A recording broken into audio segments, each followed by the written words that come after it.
Hello बच्चों, क्या हाल चाल। Very good morning. मैं कुशल राज मिश्रा, आपका केमिस्ट्री एजुकेटर, आपके लिए लेके आ चुका हूँ अपना अगला लेक्चर। हालांकि काफी सारा समय हो गया, लेकिन उसके बाद भी अगर मैं आपको कहूँ तो जैसे हमारे पास जो मेन टॉपिक्स हैं जहाँ से दो तीन सवाल आने के पूरे चांस रहते हैं, मैं पूरी कोशिश कर रहा हूँ कि उनको आपके सामने जरूर से जरूर लेकर के आऊँ। और उसी क्रम में अपने पास सबसे पहला जो चैप्टर आ गया वो आ गया बेटा कौन सा, आवर्त सारणी। इससे पहले हम लगभग लगभग पूरी पूरी जो फिजिकल केमिस्ट्री है वो कंप्लीट कर चुके हैं। अभी हम लोग जो है और बीच में आपने पी ब्लॉक भी देखा होगा, आपने अमीन्स भी देखा होगा, क्योंकि वो लेक्चर्स ऐसे थे जो आपके रिकॉर्डेड फॉर्म में जा सकते हैं, आपको मिल सकते हैं बड़े आराम से। और छोटे चैप्टर्स हैं, लेकिन वहाँ से एक दो सवाल आने के चांसेस होते हैं। जैसे पी ब्लॉक की अगर मैं बात कर लूँ तो पी ब्लॉक में तो मैंने आपको बहुत इंपॉर्टेंट चीज़ें बताई हैं। जैसे अक्रिय प्रभाव क्या होता है, 13 से लेकर 18 वर्ग तक में हम कौन कौन सी जो है आपके अपवादों पर बात कर सकते हैं, किन किन चीज़ों पर हम बात कर सकते हैं, सारी चीज़ें मैंने आपको उसके अंदर बताई हैं। आज हम लोग बात करने वाले हैं आवर्त सारणी से, जहाँ से देखो बेसिकली क्वेश्चन आना है ट्रेंड से। ठीक है ना, कि भाई परमाणु वितरित जगह जो ट्रेंड है, जो क्रम है वो क्या होगा। आपसे पूछ ले आयनन एंथैल्पी का क्रम क्या होगा, आपसे पूछ ले कि जो है आप बताइए कि भैया इलेक्ट्रोलब्धि एंथैल्पी क्वेश्चन तो इतने सारे हैं जिसकी हद नहीं है इस बार। बात समझ पा रहे हैं ना मेरी। तो चलिए अपन फटाफट शुरू करते हैं बिना कोई समय खराब करे अपना आवर्त सारणी का ये लेक्चर। ठीक है, तो सबसे पहले हमारे पास जो आता है, हम सबसे पहले बात करते हैं प्राउस्ट की परिकल्पना पर। इस पर बेटा प्राउस्ट की परिकल्पना। तो प्राउस्ट भाई साहब ने क्या कहा, मैं आपको एक चीज समझाऊंगा। आप देखो, हमारे पास इतना समय नहीं है कि हम डिटेल के अंदर जाके पढ़े। वैसे हम इस चैप्टर को पढ़ते तो लगभग 4 5 7 लेक्चर इसको पढ़ने में लगते हैं, है ना, लगभग लगभग 6 से 7 लेक्चर इसको पढ़ने में लगते हैं, लेकिन हम एक साथ इसको पढ़ने जा रहे हैं। तो सारी चीजें हम पढ़ेंगे, लेकिन वो चीजें पढ़ेंगे जो एग्जाम में लगातार पूछी जाती है।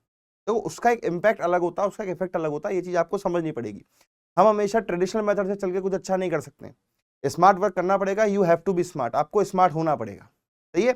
आइए, तो सबसे पहले हमारे पास होता है बेटा प्राउस्ट की परिकल्पना। ये भाई साहब ने क्या कहा कि भैया इस दुनिया में जितने भी तत्व हैं, सबसे पहला आदमी था, मतलब ये है 1750 1760 के आसपास की बात।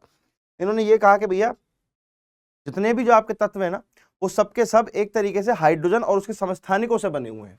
इनसे बने हुए हैं हाइड्रोजन व उसके समस्थानिकों से बने हुए हैं। किसी ने कह दिया कि बताओ कैसे बने हुए हैं, तो बोले सुनो कैसे बने हुए हैं। तो एक ले लो 1H1, ठीक है, 2 ले लो 1H3, और इससे आप लिथियम बना सकते हो।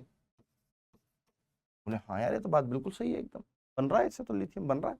लेकिन क्या सारे के सारे बनाए जा सकते हैं क्या? तो नहीं। तो इसकी सीमा क्या आ गई मेरे पास, इसकी सीमा क्या आ गई, सोचो कि परमाणु भार या परमाणु भार दशमलव अथवा भिन्नात्मक भी हो सकता है, दशमलव में भी हो सकता है। क्योंकि अल्टीमेटली ऊपर जो हमने किया है ना बेटा, इसमें तो हमने केवल प्रोटॉन की संख्या को और प्रोटॉन न्यूट्रॉन की संख्या को आपस में जोड़ दिया, दैट्स इट। हमने नहीं जोड़ा था, जोड़ने वाला प्राउस्ट था। उसने इस तरीके की एक भाई परिकल्पना की, क्योंकि क्या साइंटिस्टों की आदत होती है, वैज्ञानिकों की आदत होती है कि अगर अगर जब तक कुछ नहीं है तब तक तो कुछ नहीं है, लेकिन अगर किसी एक साइंटिस्ट ने भी उसको छेड़ दिया तो फिर सबके सब साइंटिस्ट उस एक चीज के पीछे पड़ जाएंगे। तो प्राउस्ट वो आदमी था जिसने उस चीज को छेड़ा था सबसे पहले। बोले हाँ देखो मैंने छेड़ दिया, अब काम अपना बढ़िया चलता रहेगा, कोई दिक्कत नहीं है। प्राउस्ट के इस काम के बाद हमारे पास आता है भैया लेवोशिए। कौन आता है बेटा? लेवोशिए। तो दूसरा आता है हमारे पास लेवोशिए का वर्गीकरण, है ना। इसका वर्गीकरण बेटा लेवोशिए का वर्गीकरण। अब लेवोशिए का जो वर्गीकरण था वो असल में क्या था, उसको आप एक बार समझ लीजिए। बिल्कुल सिंपल टर्म्स में समझा रहा हूं, है ना, कि भाई तत्व हैं आपके पास। बोले बिल्कुल सर तत्व हैं हमारे पास। इनको दो भागों में बांटा जाएगा, इनको दो भागों में बांटा जाएगा। एक तो होंगे धातु, एक होंगे अधातु। ठीक है साहब, एक तो होंगे धातु और एक होंगे अधातु। अब जो धातु हैं ये आपके विद्युत धनी तत्व हैं, विद्युत धनी तत्व हैं, और जो अधातु हैं वो आपके विद्युत ऋणी तत्व हैं, विद्युत ऋणी तत्व हैं आपके। ठीक है साहब। इसी प्रकार जो धातु होती है वह धनायन का निर्माण कर सकती है बेटा। किसका निर्माण कर सकती है? धनायन का। और अधातु जो है वह ऋणायन का निर्माण कर सकती है। इसका? ऋणायन का। यानी कि ये अपने ऊपर ऋणावेश को धारण कर सकते हैं, ये अपने ऊपर धनावेश को धारण कर सकते हैं। ठीक है ना। धनायन का मतलब हो गया प्लस और इसका मतलब हो गया माइनस। तब लेवोशिए ने बता दिया, तो इससे काम बहुत सारा आसान हो गया।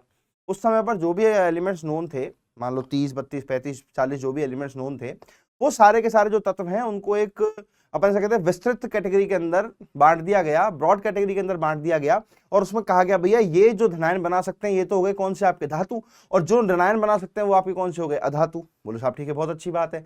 आने वाले समय में, क्योंकि इस टाइम तक हो सकता है आपके पास उपधातु वगैरह की खोज ना हुई हो, नहीं मिले हो, तो उनका वर्गीकरण एकदम ठीक था। आने वाले समय के अंदर क्या हुआ कि उपधातुओं की खोज हो गई साहब, जैसे हम बात कर लें जर्मेनियम की, हम बात कर लें सिलिकॉन वगैरह की, इनकी हम बात कर लें, ठीक है साहब। तो जब हम इसकी बात करी तो हमें पता चला कि यार ये जो है इनमें तो धातुओं के भी गुण हैं और अधातुओं के भी गुण हैं, ठीक है।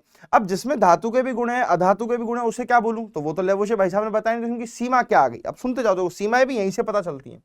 इसकी सीमा क्या आ गई कि पहला तो इन्होंने उपधातुओं के बारे में कुछ नहीं बताया, पहली इनकी सीमा थी उपधातु, कुछ नहीं बताया उपधातु के बारे में। क्यों? क्योंकि उस समय हो सकता था नोन नहीं थी, या उन्होंने ऐसा कोई क्लॉज रखा नहीं, इस वजह से। दूसरी सीमा क्या आई कि इन्होंने धातुओं का और वर्गीकरण नहीं किया, धातुओं का और भी वर्गीकरण नहीं किया। जैसे आज हमारे पास है ना, असंक्रमण धातु होती है हमारे पास, जिंक कैडमियम मरकरी होती है।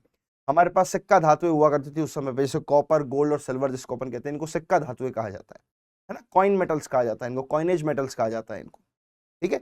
तो इनका वर्गीकरण उन्होंने नहीं किया। बोले ठीक है साहब कोई बात नहीं, हम उसे किस में डाल देंगे, उसकी सीमा में डाल देंगे। बहुत सुंदर बात। इसके बाद हमारे पास है भैया डोबेराइनर भाई साहब, तीसरे नंबर पे, है ना। तो डोबेराइनर भाई साहब क्या कहते हैं, डोबेराइनर का ट्रिक नियम, डोबेराइनर का ट्रिक नियम अगर हम बात कर लें, तो ट्रिक नियम में का क्या मतलब है कि यदि यदि परमाणुओं को अथवा तत्वों को, अपन ऐसा कहते हैं कि तत्वों को उनके बढ़ते हुए परमाणु भार के क्रम में यदि रखा जाए, ठीक है, परमाणु भार के बढ़ते हुए क्रम में यदि उन्हें रखा जाए, तो प्रथम एवं तृतीय तत्व के परमाणु भार का जो औसत आपके पास आएगा लगभग, वो दूसरे के परमाणु भार के बराबर होगा, ठीक है। और क्योंकि ये एक 3 का समूह था इसलिए इसे त्रिक कहा गया। सिंपल सी चीज है, स्टेटमेंट हमसे कोई नहीं पूछ रहा है, एग्जांपल से समझते हैं, है ना? जैसे लिथियम, सोडियम, पोटेशियम, अगला एग्जांपल, है ना, calcium, strontium, barium, chlorine, bromine, iodine. जैसे यहां बात करूं तो 7, 39 और इसका होता है 23, तो 7 और 39 को आपस में जोड़ लो, कितना आएगा 46, 46/2 करोगे कितना आएगा बेटा 23 आएगा। बिल्कुल सही बात है सर, कोई दिक्कत नहीं है।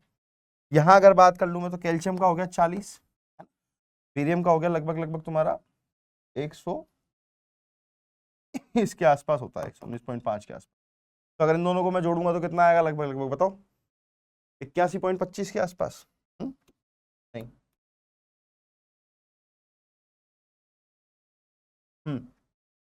बेरियम का आपका हो जाएगा लगभग 120, 122 के आसपास होता है। तो बीच में इन दोनों का अगर एवरेज निकालोगे तो लगभग लगभग 81, 82 के आसपास आपके सामने निकल के आ जाएगा, एवरेज निकल के आ जाएगा तुम्हारी आंखों में, ठीक है साहब। इसी प्रकार अगर मैं इधर की बात कर लूं, ठीक है, तो क्या आएगा यहाँ पर देखो, इसका हो गया 35.5, इसका हो गया 127, दोनों को जोड़ जाके निकालोगे तो वैसे तो आएगा 81.25, है ना लगभग। तो इसका होता है 80, इसका कितना होता है बेटा 80। तो ये आपके सामने 3 क्या हो गए, त्रिक हो गए एक तरीके से, कि भाई डोबेराइनर के कुछ त्रिक हैं जिनमें से ये है। अच्छा, इसने एक स्टेटमेंट और दिया कि ऐसे 3 तत्वों का समूह जिनका परमाणु भार लगभग बराबर हो, जिनका परमाणु भार लगभग बराबर हो, वे भी डोबेराइनर के त्रिक हो सकते हैं। जैसे इनको याद करने की ट्रिक अगर मैं आपको बता दूं तो लीना के कस्बा में सीबीआई का छापा, सीबीआई का छापा, तो लीना के तो सीधा सीधा हो गया लिथियम सोडियम पोटेशियम, कस्बा हो गया कैल्शियम स्ट्रोंशियम बेरियम, और सीबीआई हो गया क्लोरीन ब्रोमीन और आयोडीन। सिंपल, ठीक है। अगर यहां मैं बात करूं जिनकी मैं बात कर रहा हूं तो वो कौन कौन से हैं भाई साहब,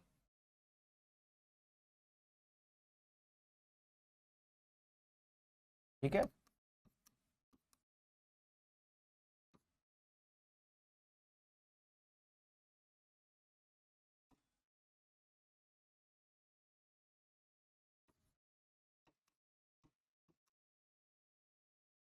ये ये हमारी आधुनिक आवर्त सारणी का 8वां वर्ग, मेंडलीव की आवर्त सारणी के अकॉर्डिंग इसको 8वां वर्ग कहते हैं।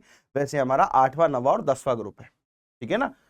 8वां 9वां 10वां ग्रुप, हाँ बिल्कुल 8वां 9वां और 10वां ग्रुप है बेटा, ठीक है ना। डी ब्लॉक के अंदर आता है, हमारा वर्ग है उसका। अब यहाँ आपको समझना पड़ेगा कि इन तीनों का द्रव्यमान आपस में बराबर है लगभग 56 के आसपास, 58 के आसपास। इन तीनों का आपस में बराबर है लगभग 101 102 के आसपास। इन तीनों का आपस में बराबर है लगभग 200 250 के आसपास, है ना। 205 203 इस तरीके के इनके परमाणु क्रम वो है, परमाणु भार है। याद करने का तरीका क्या हो सकता है, तो देखो ये तो लिख रहा है साफ साफ फेरस, ये तो क्या लिख रहा है बेटा, फेरस, है ना। तो फेरस से आप डायरेक्टली याद सकते हो FeRuOS, डायरेक्टली याद हो जाएगा आपको, कोई दिक्कत वाली चीज नहीं है इसके अंदर 1% भी। जी सर। अब यहाँ बात करूं तो ये हो जाएगा आपके पास कौन रहेगा, आयरलैंड, है ना, कौन रहेगा, आयरलैंड। और ये हो गया तुम्हारे लिए नहीं पढ़ोगे पिटोगे, नहीं पढ़ोगे पिटोगे। तो एक याद रखने का बहुत अच्छा तरीका आपके सामने हो सकता है कि भैया केवल डॉबेनार के अतिरिक्त वही नहीं होते हैं जिनके हम पहले और तीसरे को आपके परमाणु भार को आपस में जोड़ करके, और अगर मैं उनका एक औसत मान निकाल लूं तो उसके बराबर होगा। नहीं, केवल वही त्रिक नहीं है, त्रिक वो भी है जिनके परमाणु द्रव्यमान आपस में बराबर हो जाए और वो 3 के समूह में उपस्थित हो, ठीक है साहब। ये भी हो सकता है। इसकी सीमा क्या हो सकती है आपके अनुसार, बताइए इसकी सीमा क्या हो सकती है बेटा। तो अगर इसकी सीमा में हम लोग बात करें तो इसकी सीमा में मेनली बात जो है वो क्या होगी, समझना इस चीज को कि पहली चीज के सभी तत्वों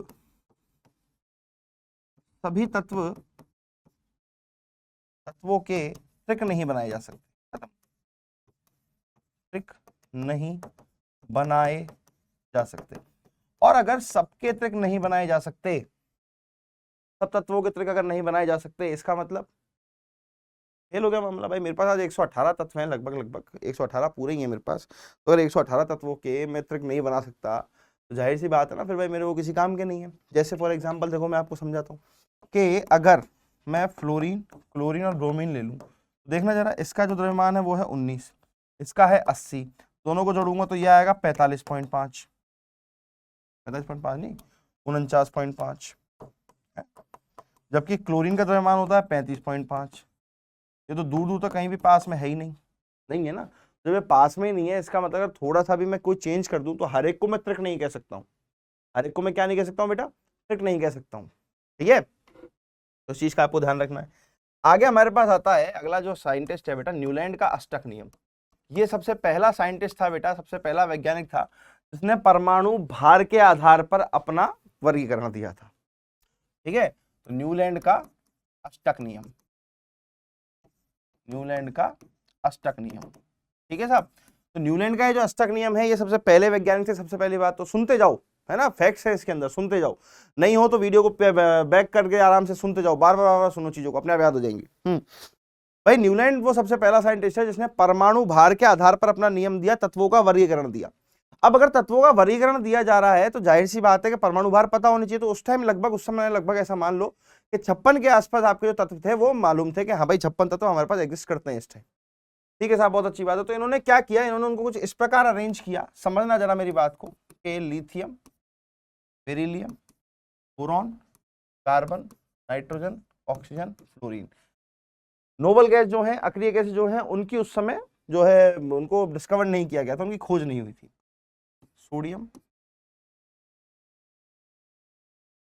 मैग्नीशियम, एल्यूमिनियम, सिलिकॉन, जर्मेनियम, अरे फॉस्फोरस, सल्फर, क्लोरीन, ठीक है, पोटेशियम और कैल्शियम। इसके बाद और भी तत्व थे लेकिन उनका पूरा का पूरा अरेंजमेंट बिगड़ गया था, है ना। तो अपन यहीं तक पढ़ते हैं इसको। इनको रखा गया कुछ इस तरीके से, जैसे अपने पास म्यूजिक के नोट्स होते हैं ना, सा, रे, गा, म, प, ध और नी, होता है मेरे पास ये सारे गा मा पा धा नी सा। अब नी के बाद जैसे अपन सा बोलते हैं, तो उन्होंने क्या कहा कि प्रत्येक 8वां तत्व पहले तत्व के साथ अपने गुणधर्मों में समानता दर्शाएगा। अच्छी बात है, दर्शा रहा है, बिल्कुल दर्शा रहा है। आप देखोगे तो सोडियम में गुणधर्म मिलते हैं साहब लिथियम से, सोडियम अपने गुणधर्म लिथियम के साथ साझा करता है, मैग्नीशियम बेरिलियम के साथ करता है, एल्यूमिनियम बोरोन के साथ करता है, सिलिकॉन कार्बन के साथ करता है, ये इसके साथ करता है, ये इसके साथ करता है, इसके साथ मान लिया। कैल्शियम जो है वो मैग्नीशियम के साथ करता है, पोटेशियम जो है इसके साथ करता है। लेकिन ये वाला वर्गीकरण तब तक ही सही था जब तक कि अक्रिय गैसों की खोज नहीं हुई थी। जैसे ही अक्रिय गैसों की खोज हो गई, अब आप खुद सोचो, दिमाग लगाओ अपना एक बार, इसके बाद आएगा नियोन, इसके बाद आएगा आर्गन आएगा। अब यहां से पहला तत्व, 8वें तत्व से पहला तत्व ढूंढो, कौन सा हो गया भाई साहब? यहां से अगर मैं आप पहला तत्व ढूंढूं तो पहला तत्व हो गया ये लिथियम। और नियोन की और लिथियम की कोई समानता नहीं है, क्योंकि नियोन एक गैस है, उसपे से भी अक्रिय गैस है, और लिथियम एक सक्रिय धातु है। लिथियम कैसी धातु है बेटा? सक्रिय धातु है। तो फेल हो गया ये वाला मामला भी। बोले सर आप तो बार बार पढ़ाई जा रहे हो, फेल पे फेल कराए जा रहे हो। दूसरा, ये अति भारी तत्वों के लिए, अति भारी तत्वों के लिए मान्य नहीं, के लिए मान्य नहीं, उनके लिए बिल्कुल भी मान्य नहीं है। क्या अति भारी के बारे में भाई, इससे आगे जैसे आप बढ़ोगे तो भारी तत्व आने लगेंगे, भारी तत्व और अति भारी तत्वों के लिए मान्य नहीं है। ठीक है साहब, अति भारी की बजाय इसको हम भारी लिखेंगे, क्योंकि आज के समय पे अति भारी तत्व कहा जाता है उन तत्वों को जिनका परमाणु क्रमांक 100 से ज्यादा है। ये बात भी आपको इन्फॉर्मेशन के तौर पर बता देता हूँ यहाँ पे साइड में। अति भारी तत्व, सुपर हैवी एलिमेंट जिन्हें कहा जाता है ना, वो उन्हें कहा जाता है जिनका परमाणु क्रमांक 100 से ज्यादा होता है। ये ध्यान रखना हमेशा। ठीक है, तो हम भारी तत्वों के लिए बात करते हैं तो उनके लिए मान्य नहीं है साहब ये। ठीक है सर, कोई दिक्कत नहीं है, मान्य नहीं है, अच्छी बात है। इन्होंने एक बात और कही, आप कभी 10वीं कक्षा की एनसीईआरटी की किताब पढ़ोगे तो उसमें लिखा हुआ है बकायदा ये, कि मेरे इस वर्गीकरण के बाद अब कोई भी तत्व ढूंढा नहीं जाएगा। तो ये तो कैसे संभव है? उसके बाद भी हमने ना जाने कितने तत्व ढूंढ दिए, कुछ मानव निर्मित हो गए, कुछ हमारे पास जो है नेचुरल प्राकृतिक रूप से हमें मिल गए, तो ऐसे बहुत सारे तत्व हमारे पास हो गए भैया। ठीक है, तो कुछ इन्होंने ऐसा भी कहा। तो अल्टीमेटली जो है ये क्या हो गया? अच्छा, फिर क्या हुआ कि अब जैसे इसके बाद कैल्शियम के बाद जब देखा गया ना, तो कैल्शियम के बाद जो है प्रत्येक 18वां तत्व रिजेंबल कर रहा था, फिर 2 लाइन सीधी सीधी चली, फिर प्रत्येक 32वां तत्व रिजेंबल कर रहा था। तो इसका मतलब ये सारा मामला तो गड़बड़ हो गया भाई, समानताएं तो नहीं दर्शाई जा रही है। ठीक है साहब, इसके बाद हमारे पास आए भैया सबसे खतरनाक साइंटिस्ट, जिसको आप सब जानते हो, उन्हें बोला जाता है मेंडलीव, है ना। तो हमारे पास आता है मेंडलीव का आवर्त नियम एवं आवर्त सारणी, आवर्त सारणी। ठीक है, मेंडलीव का आवर्त नियम एवं आवर्त सारणी पे अब हम लोग बात कर रहे हैं। बड़ा सिंपल सा है, आपको ध्यान रखना है कि किसी भी तत्व के भौतिक एवं रासायनिक गुणधर्म, भौतिक एवं रासायनिक गुणधर्म के परमाणु भार के आवर्ती फलन होते हैं, परमाणु भार के आवर्ती फलन होते हैं। यानी कि एक निश्चित परमाणु भार के बाद, निश्चित परमाणु भार के बाद आपके जो भौतिक और रासायनिक गुणधर्म है वो रिपीट होंगे। ठीक है ना, वो बार बार क्या होंगे बेटा? रिपीट होंगे। अब साहब अगर रिपीट होंगे तो बहुत अच्छी बात है, अगर रिपीट हो रहे हैं तो अच्छी तो कोई बात ही नहीं है हमारे लिए। ठीक है सर, किस तरीके से? तो इन्होंने क्या किया, इन्होंने एक बड़ा सिस्टमेटिक वे हमको दिया, जहां से हमने असल में तत्वों का वर्गीकरण सीखा सबसे पहले, है ना। आज की आधुनिक आवर्त सारणी की नींव रखी गई, अपन ऐसा कह सकते हैं। उन्होंने क्या कहा, इन्होंने 7, है ना, 7 तो आपके पास हॉरिजॉन्टल लाइन 7, है ना, 7 तो क्षैतिज रेखाएं बनाई इन्होंने, क्षैतिज रेखाएं। अब क्षैतिज रेखाएं अगर मैं बोलूं तो हॉरिजॉन्टल लाइंस, जिन्हें आवर्त कहा गया, ऐसे वाली होती है, ऐसे। ठीक है साहब, इन्होंने, अब सुनने वाली बात है गौर से, 8 ऊर्ध्वाधर रेखाएं बनाई, ऊर्ध्वाधर रेखाएं। अभी जो 8 ऊर्ध्वाधर रेखाएं थी, ये थे वर्ग, जो कि इस तरीके से जमाए गए। ठीक है साहब, तो ये आपको नॉर्मल चीज ध्यान रखनी है, आवर्त का मतलब सीधी लाइन होती है, वर्ग का मतलब खड़ी हुई लाइन, समझना। अब है ना, ये आपके पास आ गए। अभी जो 8 वर्ग आपके पास थे, इनको भी 2 भागों में बांटा गया, ए और बी, और इन्हें कहा गया उपवर्ग। इन्हें क्या कहा गया बेटा? उपवर्ग। अब ये किस प्रकार से काम कर रहे थे अपन जना उस पर बात करते हैं। ठीक है, तो शुरू कर रहे हैं सबसे पहले तो रोमन में लिखे गए, इसमें लिखे गए रोमन में 1 2 3 4 5 6 7 8, 8 को ऐसे ही छोड़ दो, कोई दिक्कत। राइट, सबके सब ए और बी में बटे हुए थे, A B, A B, A B, A B, A B, A B, B A B A, देखो मैं बी ए बी ए लिखने भी लग गया, ए बी ए बी। 8वें वर्ग को नहीं बांटा गया, है ना, क्योंकि 8वें वर्ग में रखे गए 9 तत्व। अभी से ही बता दे रहा हूं, इसमें कुल 9 तत्व रखे गए थे, और 9 तत्व कौन से थे? फेरस, कौन रहेगा? आयरलैंड, नहीं पढ़ोगे पिटोगे। उन सारे तत्वों को एक साथ रख दिया गया जो कि डॉबरआयनर के त्रिक थे। ठीक है साहब। अब यहां आपको देखने को मिलेगा कि ए जो है ना, ए, वो आपका आधुनिक आवर्त सारणी में हम उन्हें कहते हैं रिप्रेजेंटेटिव एलिमेंट्स, यानी कि एस ब्लॉक और पी ब्लॉक के जो तत्व हैं। ठीक है ना, कौन से तत्व? एस व पी ब्लॉक के तत्व। अब तुम ये मत सोचना कि सर आप तो डायरेक्ट यहां से बता रहे हो, तुम्हें पता है, जो पहली बार पढ़ेगा उसको पढ़ाने का तरीका अलग है इसको। ठीक है साहब, हाँ वाकई में उन्हें पढ़ाने का तरीका इसको अलग है भाई। वहां तो फिर एक एक चीज बताई जाती है, फर्स्ट डे में ये आता है, सेकंड डे में आता है, थर्ड डे में उन्होंने ये रखे थे। ठीक है ना, और बी में रखे गए आपके सामने संक्रमण तत्व। अब संक्रमण तत्व में जो है आपके डी ब्लॉक के तत्व है, ये ध्यान रखना। जो तत्व है बेटा डी ब्लॉक के तत्व, एफ ब्लॉक का इसमें कोई लेना देना ही नहीं था, है ना। ब्लॉक से कनेक्ट करते हुए चलो इसको, अगर ब्लॉक से कनेक्ट नहीं करोगे तो तुमको एक ही चीज 2-3 बार पढ़नी पड़ेगी, राइट। अब एस और पी ब्लॉक के तत्व आए तो देखो यहां समझने वाली बात है। अब मैं आपको बता दे रहा हूं कि फर्स्ट डे में मेरे पास कौन आया, तो मेरे पास आई क्षार धातुएं, है ना। एलिना गिरफ्त से फरियाद, सबको याद है, यहीं पे पढ़ लेते, फिर पढ़ते जाओ इसको, है ना। धातु आई तो हाइड्रोजन नहीं लिखेंगे, लीना करे गिरफ्त से फरियाद। ठीक है साहब। सेकंड डे में मेरे पास कौन आया, बोलो? क्षारीय मृदा धातु आई, क्षारीय मृदा धातु है। अच्छा, एनटीए की बड़ी एक खासियत है बेटा कि वो जब क्वेश्चन लिख के देता है ना, वर्ग वगैरह अगर पूछना होता है उसको, तो वो इन वर्गों में से पूछता है, वो कभी भी आपसे सामान्य वर्ग नहीं पूछेगा।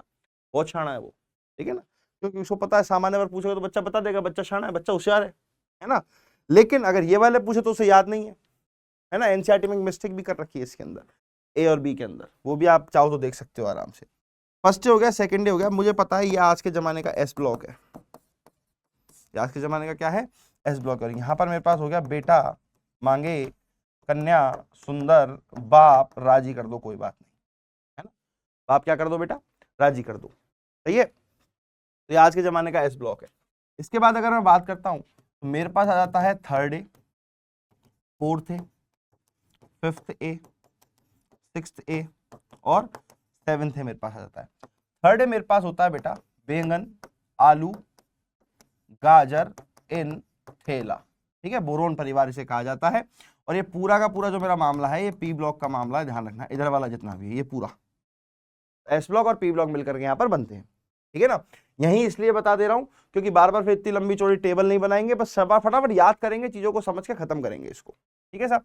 तो बैंगन, आलू, गाजर, इन, थेला। ठीक है साहब, कोई दिक्कत नहीं। इसके बाद बात करें हमारे पास फोर्थ नंबर पे कौन आता, तो इसके बाद आता कार्बन परिवार। तो काशी गए संत प्रभु। ठीक है साहब। इसके बाद नेपाल, पाकिस्तान, ऑस्ट्रेलिया सब भिखारी। अपन कैसे नाइट्रोजन, फास्फोरस, आर्सेनिक, स्टेबनम और बिस्मिथ, ये हो गया आपके पास एंटीमनी और बिस्मिथ, है ना। सिक्स्थ में मेरे पास कौन कौन आता है भैया, तो ओ स्टाइल से टीपो। ठीक है साहब। और इधर आ जाता है फिर कल बाहर आई आंटी, फिर कल बाहर आई आंटी। याद करने के तरीके हैं, याद करे जा सकते हैं, कोई दिक्कत वाली बात। तो ये आपके पी ब्लॉक हो गए साहब, ये आपके क्या हो गए, ये हो गए। अच्छा, इनमें भी देखो मस्त मस्त चीजें बताता हूँ।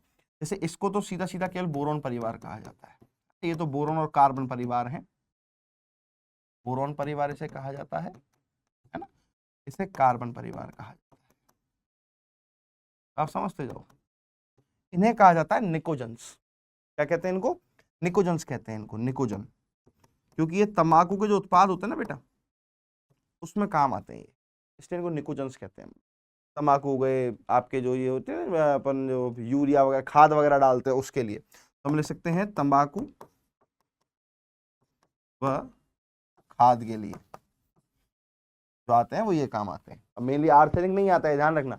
आर्सेनिक जो है वो आपका बड़ा ही पॉइजनस तत्व है, ये ध्यान रखना। आर्सेनिक जो है स्किन पे अगर लग जाए तो स्किन उसको एब्जॉर्ब बहुत जल्दी कर लेती है। ठीक है ना, तो ये थोड़ी सी चीजें हैं। इनको कहा जाता है चालकोजन। इनको क्या कहा जाता है बेटा? चालकोजन क्यों कहा जाता है? अयस्कों के निर्माण के कारण। क्योंकि आपने सुना होगा ना कि ऑक्साइड अयस्क और सल्फाइड अयस्क, तो ऑक्साइड और सल्फाइड के अयस्क खूब मिलते हैं, इसलिए इनके नाम पर इस समूह का नाम रख दिया गया चालकोजन। ठीक है साहब, ये इनको तो जानते ही हो, हेलोजन कहते हैं इनको, है ना?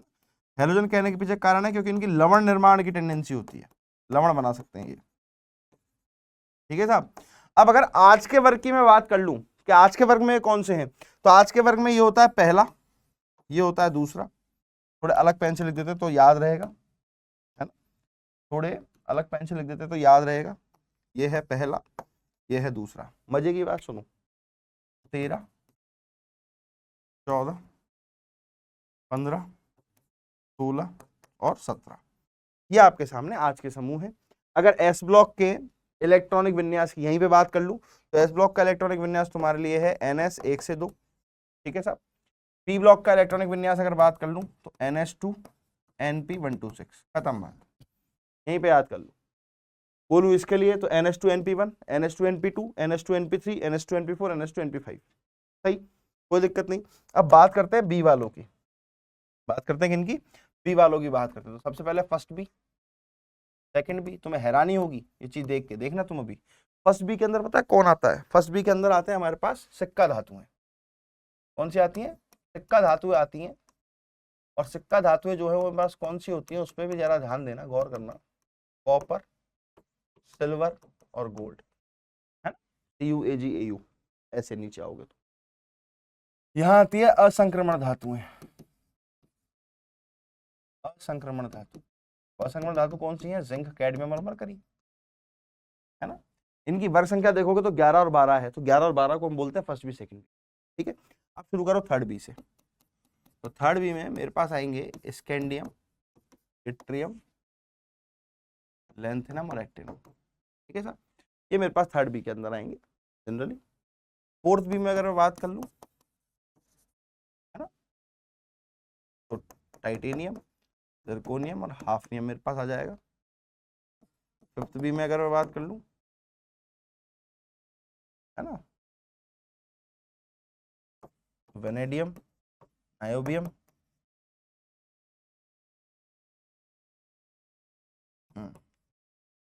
TH।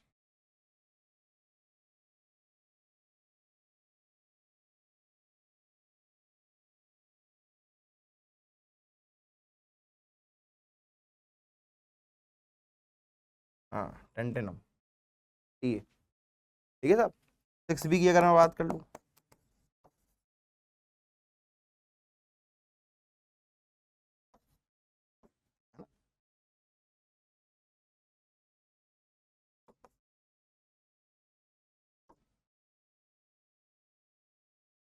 सिक्स बी में हम बात कर ले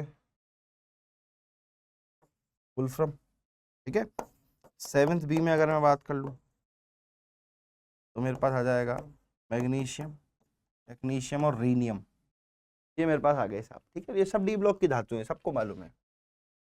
किसकी धातु है? डी ब्लॉक की धातु। कोई ऐसा है जिसको नहीं मालूम कि डी ब्लॉक की धातु है?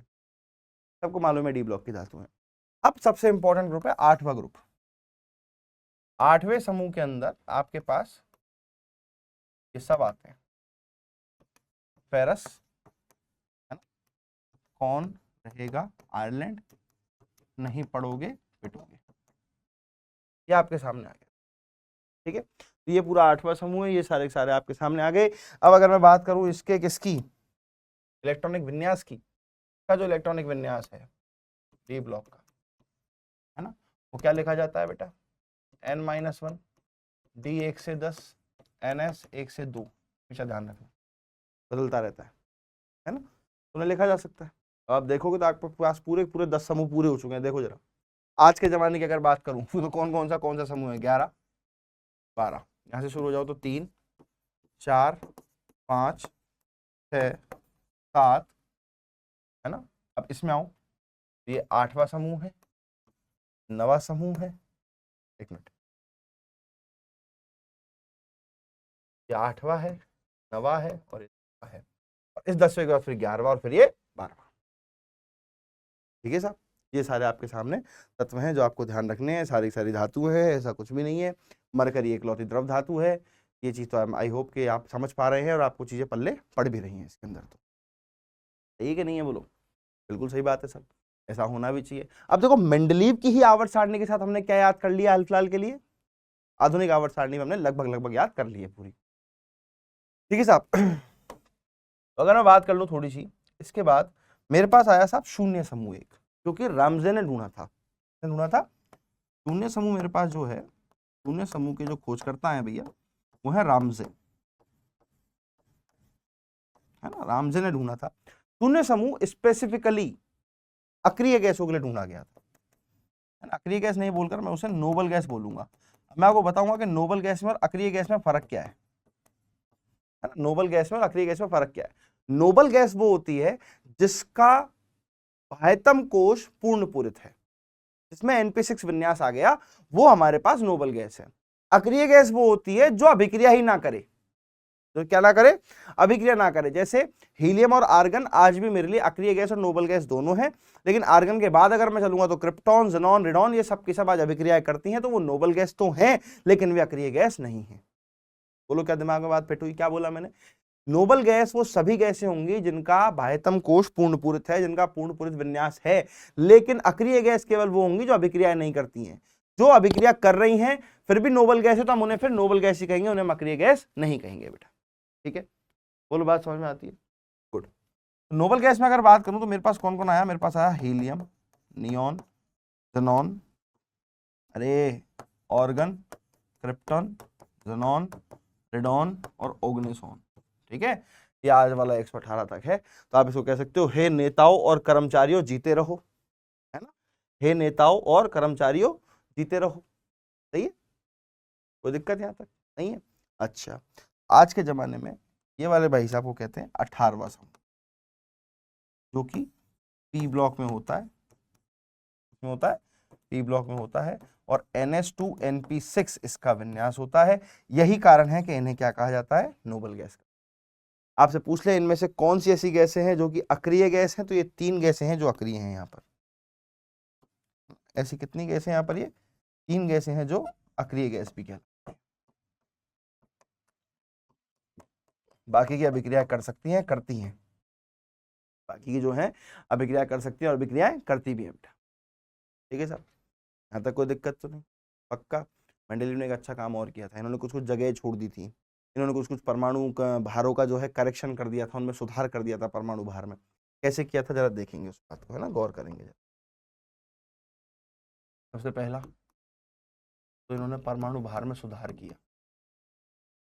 भार में सुधार, परमाणु भार में सुधार कैसे किया? किसी जमाने पे बेरिलियम का जो परमाणु भार है वो माना जाता था 13.5।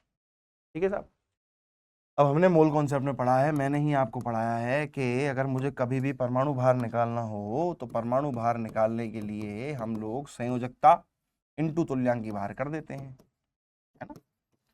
संयोजकता इंटू तुल्यांकी भार कर दो। जी सर, बिल्कुल सही बात sir. N factor into empirical formula mass याद करो, मूलानुपाती सूत्र का भार, है ना, पढ़ाया है मैंने। जी सर पढ़ाया है। तो परमाणु भार अगर इस तरीके से निकालना है तो बेरिलियम की जब बात करी गई ना, बेरिलियम के लिए, तो उनका संयोजकता तो इसकी 2 है, क्योंकि जब उन्होंने इसकी रिएक्शन अब ऑक्सीजन से कराई, इसकी अभिक्रिया इन्होंने हाइड्रोजन से कराई, तब जाकर के इन्हें थोड़ा थोड़ा ये पता चला कि हाँ यार, ऑक्सीजन हाइड्रोजन वाला जो मामला है ना, ये कहीं ना कहीं हमारा जो है संयोजकता 2 की तरफ इशारा करता है। उसका तुल्यांकी भार हुआ करता था 4.5। पहले माना जाता था कि बेरिलियम की संयोजकता 3 है, इसलिए 13.5 रखा हुआ था, फिर निकल के आया 9। इस तरीके से इन्होंने इसका परमाणु भार जो है वो करेक्ट किया, उसमें सुधार किया परमाणु भार के अंदर। सही है। अब जैसे मैं बात करूं तो ऐसे कौन कौन से तत्व जिन्होंने इन्होंने ये कारनामा किया था, तो यू मतलब यूरेनियम, बेरिलियम, इंडियम, गोल्ड और प्लेटिनम। याद रखने का तरीका बता दो गुरुजी। तो यू बेईमान, बेईमान इंसान, ओए रुक जा, यू बेईमान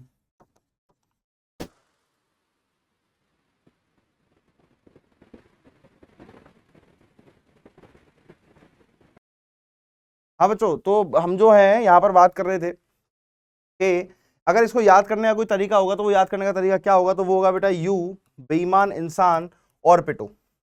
ठीक है, यू बेईमान इंसान ऑर्बिटो। मान लो अगर तुमने कभी किसी को कहा हे यू बेईमान इंसान ऑर्बिटो, तो फिर वहां पे आप कह सकते हो बोले क्या बोल रहा है, बोले अरे भैया मैं तो याद कर रहा हूँ। बोले क्या? यूरेनियम, बेरिलियम, इंडियम, गोल्ड और प्लेटिनम, ये जो सारे के सारे हैं, इनके अंदर भैया मेरे पास जो है, मैं याद करने तरीका, इनमें परमाणु भारों में क्या किया गया था, सुधार किया गया था। इसके बाद मेरे पास जो आता है वो आता है बेटा कि इन्होंने कुछ ऐसे तत्व थे जिनकी भविष्यवाणी की थी कि भाई यहाँ पर ढूंढे जाएंगे, जैसे एका बोरॉन, एका सिलिकॉन, एका एल्यूमिनियम, एका मैग्नीज। इनकी जगह पर बाद में क्या मिल गया मुझे, यहाँ पर स्कैंडियम मिल गया, जर्मेनियम मिल गया, गैलियम मिल गया और टेक्नीशियम मिल गया। ठीक है, अब यहाँ अगर मैं देखूं तो इसको याद करने का तरीका क्या भी कि सीता गीता बीएससी हैं, अलका गायत्री एमटेक, अलका गायत्री एमटेक, तो इससे आप इसको याद कर सकते हो। अब अगर मैं बात करूं बेटा यहाँ पर सीमाओं के बारे में, तो सीमा में सबसे पहली चीज क्या है कि आपके पास आई हाइड्रोजन की स्थिति। आपके पास क्या है बेटा? हाइड्रोजन की स्थिति। अभी जो हाइड्रोजन की स्थिति आपके पास आई है, आपको एक चीज यहां पर समझनी पड़ेगी कि यार एक ऐसा तत्व जो क्षार धातु के साथ भी समानता दर्शा रहा है, क्योंकि ये +1 दर्शा सकता है, ठीक है, और जो हैलोजन के साथ भी समानता दर्शा रहा है, क्योंकि ये -1 भी दर्शा सकता है धातुओं के साथ, उसे कौन से वर्ग के अंदर रखा जाए, उसे कौन से समूह के अंदर रखा जाए, ये स्थितियां क्लियर नहीं थी। तो अगर ये स्थितियां क्लियर नहीं थी, इसका मतलब ये हुआ कि भैया वो तो सीमा के अंदर आएगा कि हाइड्रोजन की स्थिति आपने कंफर्म नहीं करी। दूसरा, इन्होंने स्वयं के नियम का पालन नहीं किया, स्वयं के नियम का पालन नहीं किया। स्वयं के नियम का इन्होंने पालन नहीं किया साहब। ठीक है साहब, नहीं किया होगा कोई बात नहीं, कहां पे नहीं किया सर वो बता दो जरा एक बार, है ना। तो बात करूं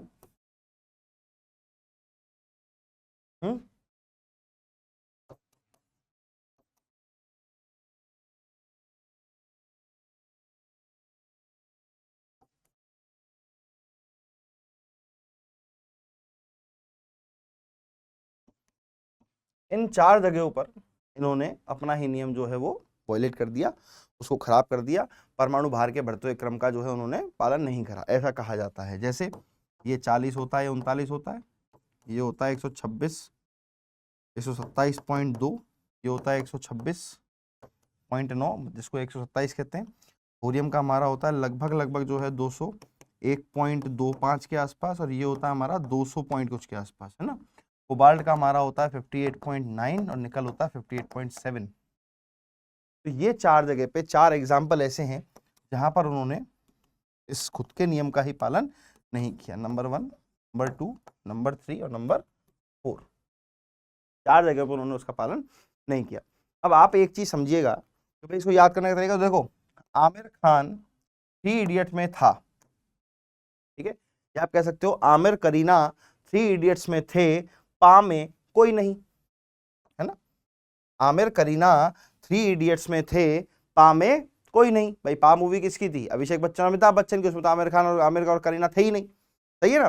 तो आमिर करीना 3 इडियट्स में थे, पा में कोई नहीं, याद हो जाएगा, सही है। तो ये याद रखने के तरीके जो आपको मालूम होने चाहिए। यहां पर इनका मामला गड़बड़ हो गया। अब आई हमारे पास साहब आधुनिक आवर्त सारणी और आधुनिक आवर्त नियम, है ना। लगभग आवर्त सारणी तो हम पूरी पढ़ी चुके हैं, तो उस पर तो माथा पूरी करेंगे नहीं। आवर्त नियम के बारे में एक बार बात कर लेते हैं कि आधुनिक आवर्त नियम किसने दिया। तो आधुनिक आवर्त नियम जो दिया भैया, वो दिया हेनरी मजेले ने, सॉरी हेनरी मोजले ने। हेनरी ए मोजे, अरे मोजले, हेनरी मोजले ने दिया साहब। क्या बोला इसने कि तत्वों के भौतिक और रासायनिक गुणधर्म परमाणु भार के आवर्ती फलन नहीं होते भैया, परमाणु क्रमांक के होते हैं। क्या होते हैं? परमाणु क्रमांक के। ये जो चीज आई वो आया कहां से? अच्छा, उससे पहले अगर मैं आपको बताऊं तो ये जो नियम अपन लोगों ने यहां लिखा है ना, कहां गया, और भी चलते हैं, ये रहा, ये वाला नियम। ये वाला नियम आया था हमारे पास लूथर मेयर के कर्व से। लूथर मेयर बोल दो इसको, लॉथर मेयर बोल दो, एक ही बात है ना। लॉथर मेयर का एक वक्र होता है हमारे पास, है ना, जो कि परमाणु भार एवं आयतन के मध्य में बनाया गया था, और फिर कुछ चीजें उसमें बताई गई थी। प्रैक्टिकल वक्र था, है ना, प्रैक्टिकल वक्र था कि भाई उसके साथ साथ उसमें बढ़ रहा था, घट रहा था, ये सब कुछ चल रहा था, एक प्रॉपर टाइम के ऊपर ये सारी चीजें रिपीट हो रही थी।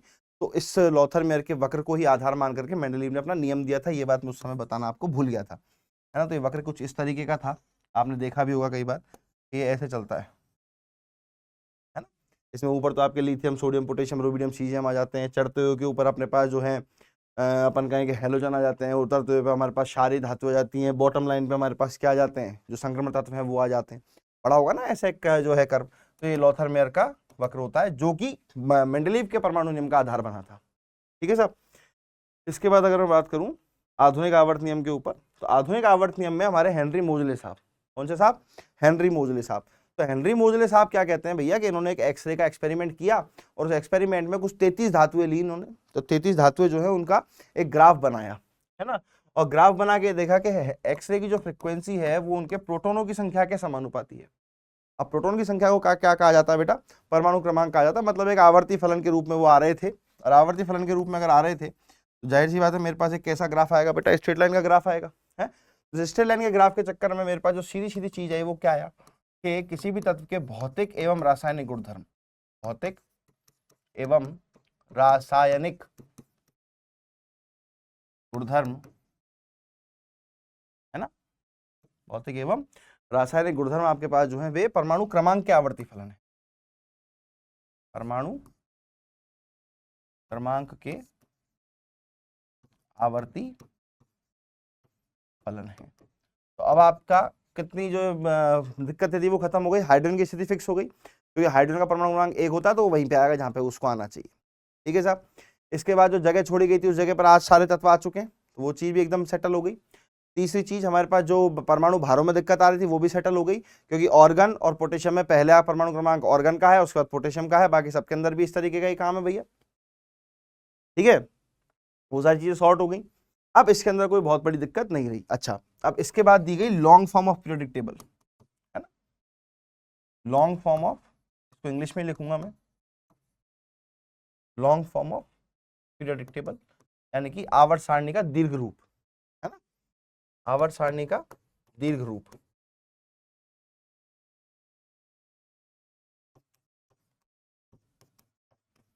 आवर्त सारणी का दीर्घ रूप। तो अगर आवर्त सारणी के दीर्घ रूप के ऊपर मैं बात कर रहा हूं तो ये किस किसने दिया था, 4 साइंटिस्ट ने मिलकर दिया था, ध्यान रखना, बोर, बरी, वर्नर और रांग, इन 4 साइंटिस्टों ने मिलकर दिया था। इनकी तो स्कीम थी और इनका अरेंजमेंट था। ठीक है साहब, कि कैसे ब्लॉक्स बनाए जाएंगे, क्या करा जाएगा, और बोर और बरी ने मिलकर के आपको पहले से इलेक्ट्रॉनिक विन्यास के बारे में बता रखा था। तो इन्होंने आज की जो आधुनिक आवर्त सारणी है उसके लॉन्ग फॉर्म का दीर्घ रूप का निर्माण किया है। ये चीज आपको ध्यान में रखनी पड़ेगी, आपको याद रखना पड़ेगा। ठीक है, यहाँ से एक बार क्वेश्चन आया भी हुआ, ये PYQ टाइप का क्वेश्चन भी है, ध्यान रखना। आप चाहो तो चेक कर सकते हो, PYQ टाइप का क्वेश्चन भी है, आया हुआ क्वेश्चन है। तो देखो इसके अंदर आप ये कहो ना सर क्वेश्चन क्वेश्चन क्वेश्चन, तो क्वेश्चन वाली इतनी महत्ता नहीं है। इसके अंदर जो मेन चीज है, जो मेन पार्ट है ना, वो मेन पार्ट ये है कि आप किस तरीके से, समझना मेरी बात को, कि आप किस तरीके से अपने कॉन्सेप्ट को अप्लाई करते हो, क्योंकि ये पूरा थियोरेटिकल चैप्टर है। आपने देखा इसमें कोई न्यूमेरिकल तो आता नहीं, आप सबने पढ़ा है आप सबने, है ना। चलिए बात करते हैं फटाफट से गुणधर्मों के ऊपर, है ना। आवर्त सारणी आप सबको मालूम है, उस पर मैं बिल्कुल समय खराब नहीं करूंगा 1% भी, उसको बनाऊं, गाने गाऊं, वो सब काम मैं नहीं करूंगा, अभी आपका समय खराब नहीं करूंगा, बहुत कीमती है बेटा, है ना। वो आपको मैं बता देता हूँ कि इसके अंदर 7 आवर्त होते हैं, ठीक है ना, 18 समूह होते हैं। 18 समूहों का वर्गीकरण मैं ऑलरेडी आपके सामने कर चुका हूं, तो मुझे दोबारा से करने की कोई आवश्यकता नहीं है, राइट। चलिए बात करते हैं गुणधर्म के ऊपर। सबसे पहले जाती है परमाणु त्रिज्या। परमाणु त्रिज्या अगर आपको बहुत ढंग से आती है तो आप ये मान लो आपको सारे के सारे गुण बहुत अच्छे से आते हैं। परमाणु त्रिज्या जो है वो 3 प्रकार की होती है आपके सामने, एक तो होती है सहसंयोजक त्रिज्या, एक होती है धात्विक त्रिज्या, एक होती है वैन डर वाल्स त्रिज्या। ठीक है साहब, कितने प्रकार की है ये। सबसे पहली आ रही है आपके पास सहसंयोजक त्रिज्या। तो सहसंयोजक त्रिज्या क्या होती है उस पर जरा ध्यान दो, सहसंयोजक त्रिज्या क्या होती है उस पर जरा थोड़ा सा ध्यान दो। सहसंयोजक त्रिज्या को हम लिखते हैं RC से, आर कोवेलेंट से, ठीक है। आर कोवेलेंट का मतलब ये है कि अगर मेरे पास इस तरीके से कर लेता हूँ थोड़ा सा,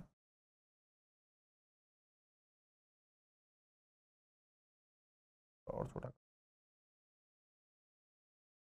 चलो ये मेरे पास इस प्रकार से कोई अणु है साहब, है ना, और ये उन दोनों का न्यूक्लियस है ना।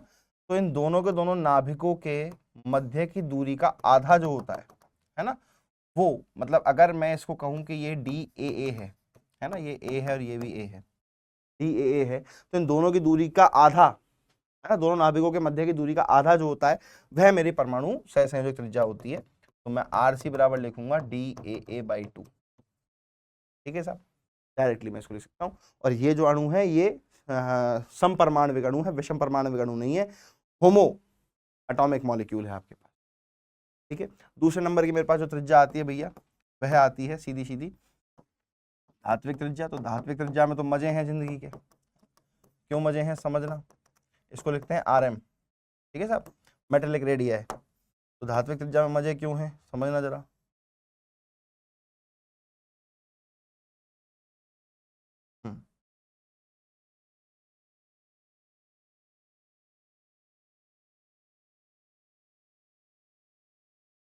वो भी देखो बिल्कुल बराबर करके रहूं। देखो तो अब इसके अंदर अगर मैं अच्छा एक बड़ा एक छोटा लग रहा है अभी भी, ओहो ये तो बड़ी समस्या होगी लाला। अब कैसा लग रहा है, अब बराबर है ऑलमोस्ट, ये तो अभी भी थोड़ा सा बड़ा है। इन दोनों के नाभिकों के मध्य की दूरी का आधा, फिर से तो क्या आ जाएगा मेरे पास, RM बराबर DV/2। फिर से ये ले लो, क्या दिक्कत है, डिस्टेंस है दोनों के बीच की सीधी सीधी, है ना। अच्छा अब समझना कि अगर आप इसको देखो तो इसमें ये त्रिज्या थोड़ी छोटी है, ये वाली त्रिज्या थोड़ी सी बड़ी है। तो हमेशा आपको ध्यान रखना है, हमेशा आपको ध्यान रखना है कि धात्विक त्रिज्या जो होती है वो बड़ी होती है सहसंयोजक त्रिज्या।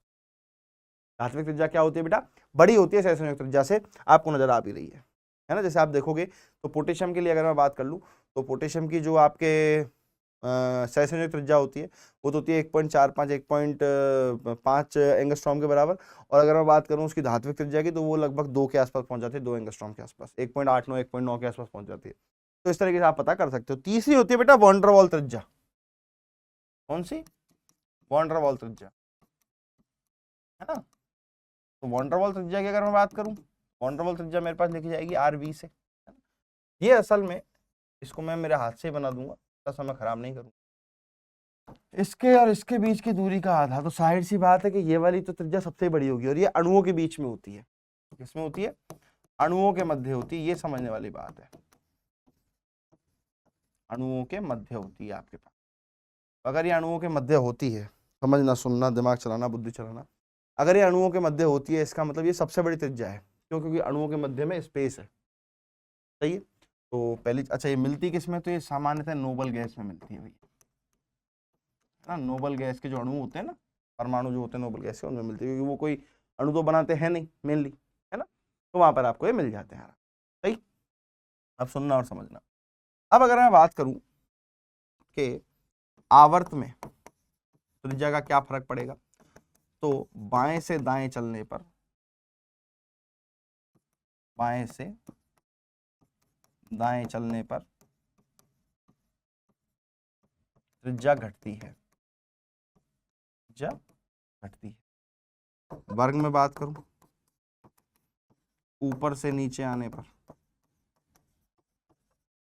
ऊपर से नीचे आने पर या चलने पर, जो भी तुम लिखना चाहो, त्रिज्या बढ़ती है। सही है, क्यों होता है ऐसा, क्योंकि यहां पर कोश की संख्या बढ़ती है, कोश की संख्या बढ़ती है।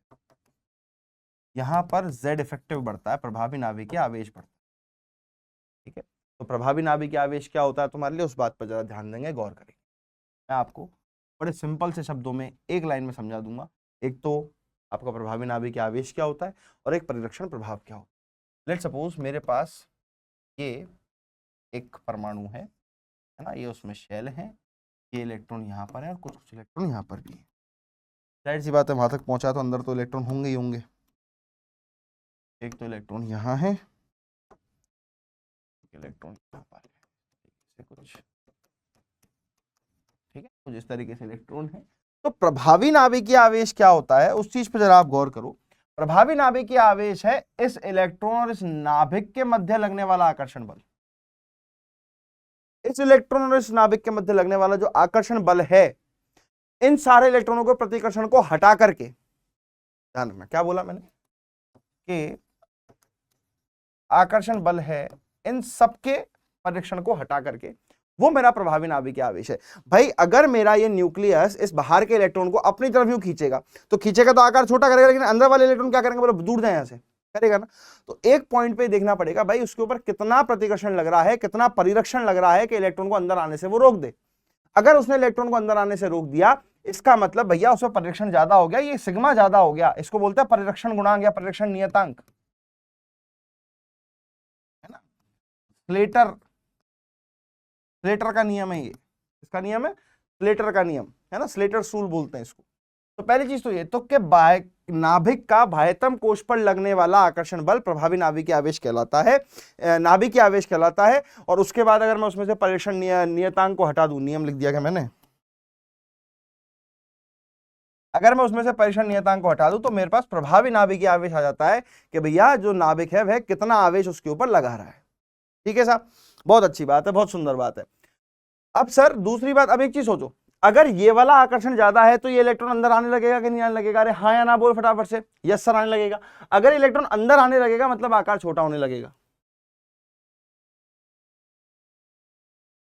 अगर ये इसको बाहर फेंकने लग जाए तो आकार बढ़ने लगेगा। ठीक है साहब, ध्यान रखने वाली चीज, दो चीजें मैंने आपको समझाई है, एक तो प्रभावी नाभिकीय आवेश और एक परिरक्षण प्रभाव। तो प्रभावित करने वाले कारक मेरे पास कौन कौन से हुए, जल्दी से बता दो फटाफट से, एक लाइन के अंदर खत्म करते हैं इसको, फटाफट से बता दो भैया। प्रभावित करने वाले कारक, प्रभावित करने वाले कारक कौन कौन से हुए बेटा जी?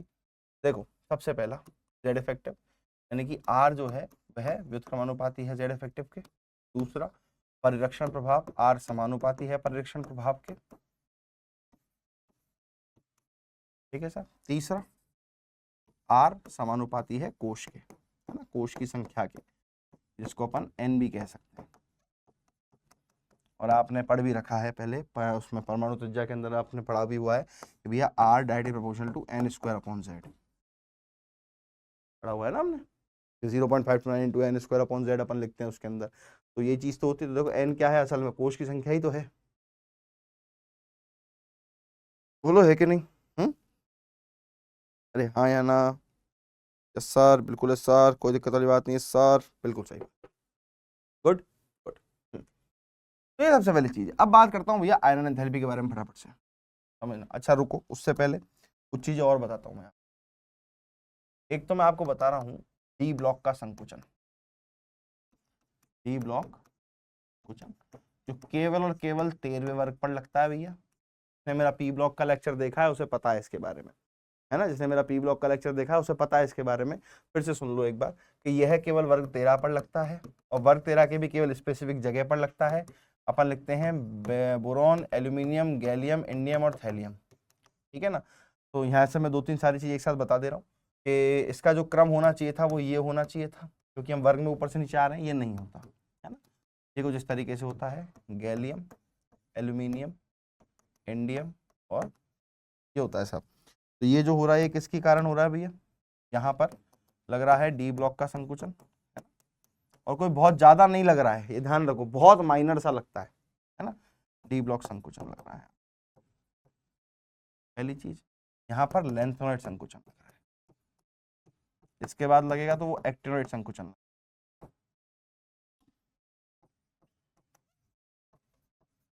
ठीक है सर, ये चीजें हैं, सही है, कोई दिक्कत नहीं। चलो ये चीज आपको ध्यान रखना। बात करते हैं फटाफट से आयनन एंथैल्पी के ऊपर। इस पे से क्वेश्चन आया भी हुआ है पहले, ये पीवाईक्यू भी है, क्वेश्चन आया हुआ है पहले, ठीक है ना, 17-18 में 19-20 के आसपास आए हुए क्वेश्चन। चलिए आगे बात करें फटाफट से आयनन एंथैल्पी के ऊपर। तो आयनन एंथैल्पी सबको पता है भैया कि किसी भी विलगित गैसीय परमाणु के बाह्यतम कोश से इलेक्ट्रॉन निकालने के लिए आवश्यक ऊर्जा को हम क्या कहते हैं बेटा? आयनन ऊर्जा कहते हैं। ठीक है, किसी भी विलगित गैसीय परमाणु के बाह्यतम कोश से एक इलेक्ट्रॉन निकालने के लिए आवश्यक ऊर्जा क्या कहलाती है बेटा?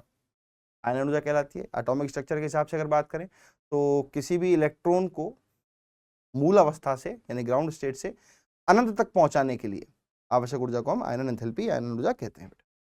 ठीक है, किस किस पर निर्भर करेगी तो वो सुन लो फटाफट से। सबसे पहला आयनन ऊर्जा जो होती है वह व्युत्क्रमानुपाती होती है आर के। अगर आर बढ़ेगा तो आयनन ऊर्जा घटेगी, कि आकार बढ़ता जाएगा, नाभिक का उसके ऊपर जो है आवेश कम होता जाएगा। नाभिक का आवेश अगर कम होता जाएगा जाहिर सी बात है उसमें ऊर्जा कम देनी पड़ेगी मुझे बाहर का इलेक्ट्रॉन निकालने के लिए, क्योंकि उसने इलेक्ट्रॉन को उतना तेज पकड़ नहीं रखा होगा। बोलो बात सही है कि नहीं है, बोलो फटाफट से, हाँ या ना? तो जी सर आपकी बात बिल्कुल सही है सर, अच्छा, दूसरा मेरे पास क्या जाएगा कि आयनन ऊर्जा समानुपाती है जेड इफेक्टिव के। जेड इफेक्टिव जितना बढ़ता जाएगा, प्रभावी नाभिक आवेश जितना बढ़ता जाएगा, आयनन ऊर्जा उतनी ज्यादा बढ़ती जाएगी। ठीक है साहब। परिरक्षण प्रभाव के व्युत्क्रमानुपाती। ठीक है साहब। चौथा भेदन क्षमता, है ना। भेदन क्षमता असल में आकर्षण होता है एक तरीके का, ठीक है ना, कि भाई एस की सबसे ज्यादा भेदन क्षमता होती है, फिर पी, फिर डी, फिर एफ, है ना। एस पी डी एफ, यानी अगर एस से इलेक्ट्रॉन निकाल रहा हूँ और एक पी से इलेक्ट्रॉन निकाल रहा हूँ तो एस वाले की ऊर्जा ज्यादा होगी। ठीक है साहब। नंबर 5 अगर मैं बात कर लूँ आपके सामने, तो एक विन्यास होता है मेरे पास P6 विन्यास सबसे ज्यादा, फिर P3 और एक Pn, है ना। मतलब कि P6 और P3 को छोड़कर कोई भी विन्यास है तो वो सबसे कम होती है उसकी आयनन ऊर्जा, तो वहां से इलेक्ट्रॉन निकालना मेरे लिए बड़ा आसान काम होता है, राइट। तो ये आपके सामने आपको चीजें ध्यान रखनी है। इन्हीं पर बेस कई बार बहुत सारे क्वेश्चन आए हुए हैं, जिसमें से वर्ग 13 तो फेवरेट है उनका, ध्यान रखना। इस बार भी बोल देता हूँ कि नीट 2025 वर्ग 13 का एक सवाल, एक क्वेश्चन फिक्स है, आना चाहिए, कायदा कहता है, क्योंकि वो पी ब्लॉक के अंदर भी है, वो यहाँ पर भी है, उसके अंदर से उल्टे सीधे काम भी होते हैं, सारे आपको ध्यान रखने चाहिए। वर्ग 13 का सवाल हो सकता है। दूसरा मैं आपको सही से बताऊं, इसके अनुसार भी एक क्वेश्चन आ सकता है आपके सामने भेदन क्षमता के आधार पर, है ना। जैसे आप अगर कभी देखोगे कि भाई नाइट्रोजन और ऑक्सीजन, तो तुम तो कहोगे साहब ऑक्सीजन की जो है ऑक्सीजन की जो ऊर्जा है वो कम होनी चाहिए क्योंकि इसका आकार छोटा है, लेकिन असल में नाइट्रोजन की ऊर्जा ज्यादा होती है। क्यों? क्योंकि इसका 2p3 विन्यास होता है। कौन सा विन्यास होता है? 2p3। इसका कौन सा होता है? 2p4। अब जैसे यहाँ से N+ बन जाएगा, अब समझना, और यहाँ से O+ बन जाएगा, तो ये तो हो गई प्रथम आयनन ऊर्जा, ये तो क्या हो गई IE1 हो गई यहाँ पर, तो है ना। अब ये हो गया 2p2 और ये हो गया 2p3, ये क्या हो गया 2p3। तो अब जाहिर सी बात है अब ऊर्जा किसकी ज्यादा होगी? अब इस वाले की ज्यादा होगी। तो IE2 of O+ is greater than IE2 of N, तो N+4 O+2 बनाएगा। तो इसमें तो ये वाली ज्यादा है, इसमें ये वाली ज्यादा है, और इन दोनों में देखूं तो ये तो हमेशा ही बढ़ती है नीचे, जब भी जाओगे हमेशा ही बढ़ती है, क्योंकि जेड इफेक्टिव बढ़ चुका होता है। और जैसे धनायन बनेगा वैसे आपका जेड इफेक्टिव बढ़ चुका हो। ठीक है। अगला केस अपने पास कौन सा जाता है? इलेक्ट्रॉन लब्धि एंथैल्पी का, ना। इलेक्ट्रॉन लब्धि एंथैल्पी का, जिसको इलेक्ट्रॉन बंधुता भी कई बार कहा जाता है। यहाँ पर मामला थोड़ा सा ऊक चूक चलता है, ध्यान रखना, है ना। अगर एंथैल्पी आपकी पॉजिटिव है तो इलेक्ट्रॉन बंधुता आपकी नेगेटिव हो जाएगी, है ना। ये चीज ध्यान रखना, ये थोड़ा सा अपना मामला उल्टा चलता है बेटा, ठीक है ना। क्या कि अगर मेरी इलेक्ट्रॉन गेन एंथैल्पी पॉजिटिव है तो एफिनिटी बंधुता नेगेटिव हो जाती है ना। ये चीज जरूर से ध्यान रखना, हमेशा ध्यान रखना इसको। ये ऊष्मागतिकी का विरोध करती है, विरोधाभास है ऊष्मागतिकी का इस जगह पर, ठीक है ना। अपन वहां कहते हैं भाई अगर डेल्टा H नेगेटिव है तो ऊष्मा क्षेपी प्रक्रम है, यहाँ हम बोलेंगे वो ऊष्मा शोषी प्रक्रम है, ठीक है ना, क्योंकि उसका ये जो है वो पॉजिटिव हो जाएगा नेगेटिव होती। तो यहाँ बात होती है हमेशा किस पर? इलेक्ट्रॉन बंधुता के ऊपर बात होती है, इस चीज का ध्यान रखना। बात वही है कि इलेक्ट्रॉन डालने के लिए आपको कितनी आवश्यकता है। अब इसमें ये भी ध्यान रखना कि पहली वाली तो आपकी नेगेटिव हो सकती है, लेकिन दूसरी वाली जो इलेक्ट्रॉन बंधुता है, इलेक्ट्रॉन लब्धि एंथैल्पी, वो कभी नेगेटिव नहीं होगी, वो अक्सर पॉजिटिव होती है। क्यों? पहले वाले में तो जब आप इलेक्ट्रॉन डालते हो तो समान आवेश एक दूसरे को प्रतिकर्षित करते हैं, वहां से ऊर्जा मुक्त हो जाती है, ठीक है साहब। लेकिन जब आप दूसरा इलेक्ट्रॉन डालोगे तो अब आपको उसमें उस प्रतिकर्षण को ओवरकम करने के लिए, उस प्रतिकर्षण से बाहर निकलने के लिए आपको और ऊर्जा उसको देनी पड़ेगी ताकि इलेक्ट्रॉन को आप अंदर डाल सको, तो इसलिए वो फिर प्लस में चली जाती है बेटा, ठीक है। इसके अंदर बात करूं तो वर्ग 16 और वर्ग 17 दो ही आपके पास चीजें हैं जिसको पे आपको बहुत अच्छे से ध्यान देना है भैया, है ना। वर्ग 16 में आपको ध्यान रखना है कि ओ स्टाइल से टीपो कायदे से बंधुता होनी चाहिए थी, ये है ना, नहीं होती, बंधुता होती है ये। कारण कोई पूछ ले, बड़ा सिंपल सा कारण है, ऑक्सीजन के छोटे आकार के कारण, छोटा आकार, ठीक है सर, ध्यान रखना। क्योंकि वर्ग में ऊपर से नीचे आने पर आकार बढ़ता है, आकार अगर बढ़ेगा तो इलेक्ट्रॉन बंधुता घटेगी। वर्ग 17 में बात कर लूं, F Cl Br और I होना चाहिए था, नहीं होता है ना। आपके पास होता है Cl F Br और I। इस पूरी दुनिया में, पूरी आवर्त सारणी में सबसे अधिक इलेक्ट्रॉन बंधुता, सर्वाधिक इलेक्ट्रॉन बंधुता, है ना, सर्वाधिक इलेक्ट्रॉन बंधुता आपके सामने होती है बेटा, राइट। ये आपको ध्यान रखना है, यहाँ से क्वेश्चन आने के पूरे पूरे चांस। ये मैं आपको क्यों बता रहा हूँ कि यहाँ से क्वेश्चन आते हैं, पूछे जाते हैं। अभी एनटीए ने खूब सवाल पूछे हैं, यहाँ से खूब सवाल पूछे, ठीक है, तो ये ध्यान रखो। अच्छा, इसके जो गुण हैं, अगर आपसे कोई पूछ ले कि भैया इस पे जो है प्रभावित करने वाले कारक कौन कौन से हैं, तो सेम एज आयनन ऊर्जा, प्रभावित करने वाले कारक, तो देखो डायरेक्ट बता देता हूँ एक लाइन में, EGE directly proportional to Z effective, indirectly proportional to R, है ना, और directly indirectly proportional to shielding effect यानी कि परिरक्षण प्रभाव, और आपके सामने और तो कुछ ऐसा होता नहीं इसके अंदर, बस ये मेन चीज, ठीक है, इन्हीं से आप डायरेक्टली पता लगा सकते हो। चलो अंतिम आ जाती है हमारे पास विद्युत ऋणात्मकता, है ना, और विद्युत ऋणात्मकता मेनली हमारे जो काम आती है वो ऑर्गेनिक में भी काम आती है ना, हमारे केमिकल बॉन्डिंग में भी काम आती है, काफी जगह पे वो काम आती है हमारे, ठीक है साहब। जरा ध्यान दीजिएगा इस चीज के ऊपर। विद्युत ऋणात्मकता की बात कर रहे हैं, इलेक्ट्रोनेगेटिविटी की अगर हम लोग बात कर रहे हैं, तो इलेक्ट्रोनेगेटिविटी जो है वो असल में एक सहसंयोजक बंध के इलेक्ट्रॉनों को अपनी तरफ आकर्षित करने की क्षमता है। इलेक्ट्रॉन लब्धि एंथैल्पी में इलेक्ट्रॉन डाले जाते हैं अंदर, ये ध्यान रखना है, लब्धि एंथैल्पी इलेक्ट्रॉन बंद होता है और विद्युत ऋणात्मकता सेम सी लगती है कई बार, है ना, लेकिन ये सेम होती नहीं है। जैसे इसका कोई परिमाण नहीं होता है, सॉरी इसका केवल परिमाण होता है, इसकी कोई यूनिट नहीं होती है, उसकी यूनिट होती है, क्योंकि वो ऊर्जा एक तरीके की, ये ऊर्जा नहीं है, तो सिंपल परिमाण है बस एक, जो कि पॉलिंग ने, अलर्ट रोशो ने, इन सब ने दिया हुआ है आपको, ठीक है साहब, इन सब के ऊपर बात चल रही है। अब सुनना और समझना मेरी बात को कि विद्युत ऋणात्मकता किस किस चीज पर डिपेंड है। जैसे ए और बी है मेरे पास, ठीक है साहब, अगर बी की विद्युत ऋणात्मकता ज्यादा है ए से, तो इलेक्ट्रॉन जो क्लाउड है वो किस तरफ शिफ्ट हो जाएगा बेटा, बी की तरफ शिफ्ट हो जाएगा। इलेक्ट्रॉन क्लाउड किस तरफ शिफ्ट हो जाएगा बेटा, बी की तरफ शिफ्ट हो जाएगा, बिल्कुल सीधा सीधा, और इसके ऊपर आंशिक ऋणावेश और इस पे आंशिक धनावेश आ जाएगा, इसके ऊपर आंशिक ऋणावेश और इसके ऊपर आंशिक धनावेश मेरे पास आ जाएगा, सही है। तो ये जो आंशिक ऋणावेश है, जो आंशिक धनावेश है, अब यहाँ पर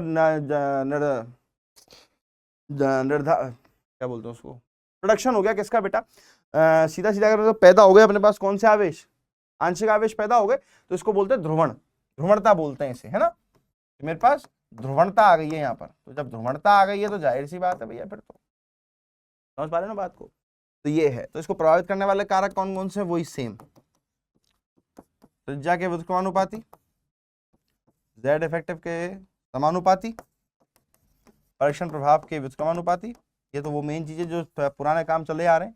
सबसे मेन चीज दूसरे नंबर पे आती है, वो आती है electronegativity directly proportional to percentage s character. अभी जो प्रतिशत एस लक्षण तुम्हारे पास होता है ना, प्रतिशत एस लक्षण जो तुम्हारे पास होता है, ये आप समझते हो sp sp2 sp3 संकरण से, sp वाले की विद्युत ऋणात्मकता सबसे ज्यादा, sp2 की उससे कम और sp3 की सबसे कम। ये आपके कई सारी जगह पे काम आती है बेटा, ठीक है। तो ये वो मेन चीजें थी जो आपको आवर्त सारणी में पता होनी चाहिए। मेन जो ट्रेंड से जो टॉपिक्स थे वो मैंने आपको बता दिए, जहाँ से अक्सर क्वेश्चन आ जाते हैं। मैं आपको फिर से बोलूंगा, हालांकि मैंने अभी तक बोला नहीं था ये बात, पर मैं बोल रहा हूँ, एनसीईआरटी आपको जरूर से पढ़नी है, रीड करो एनसीईआरटी जितना हो सकता है इसके लिए और केमिकल बॉन्डिंग के लिए, ठीक है। तो लेक्चर को यही वाइंड अप करेंगे अभी अपन लोग, है ना, बहुत लंबा लेक्चर है नहीं, घंटे सवा घंटे का लेक्चर आपके लिए मैंने बनाया है। ये कुछ इस तरीके का है कि फटाफट रिवीजन करके आप लोग अपना फोड़ो, आप आराम से कोई भी क्वेश्चन कर सकते हो, आपको उसमें दिक्कत नहीं आएगी अगर आपके कंसेप्ट साउंड है तो, ठीक है बेटा।